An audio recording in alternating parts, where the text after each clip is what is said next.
اور پھر خاص طور پر انسان رزق کے لیے دعائیں کرتا رہے،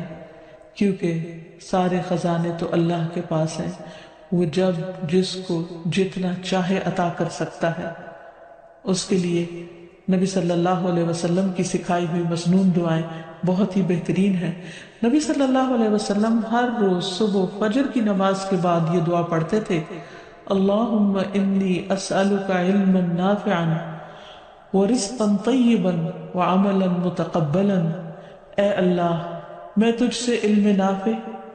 طیب رزق یعنی پاکیزہ رزق اور مقبول عمل کا سوال کرتا ہوں، یعنی ایسے عمل کی توفیق دے جو تیرے ہاں قبول ہو جائے، تجھے پسند آ جائے۔ اور اس کے ساتھ ساتھ انسان کو حرام سے بچنے کی دعا کرنی چاہیے۔ اس سلسلے میں آپ صلی اللہ علیہ وسلم نے جو دعا سکھائی وہ ہے،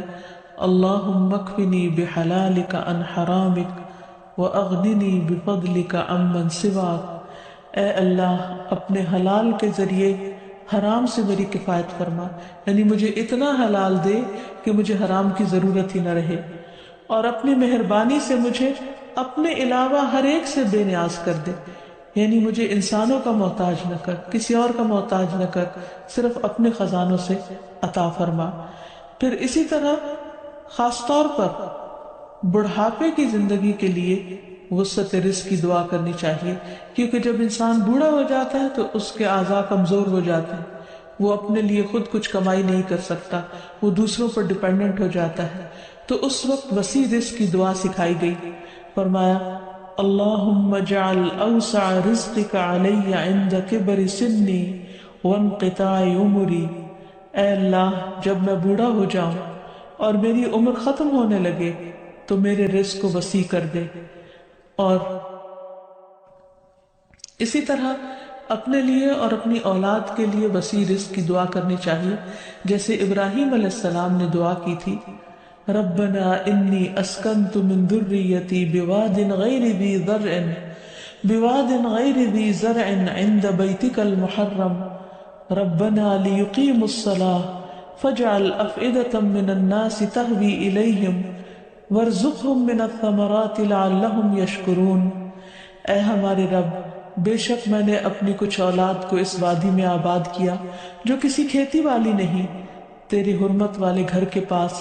اے ہمارے رب، تاکہ وہ نماز قائم کریں۔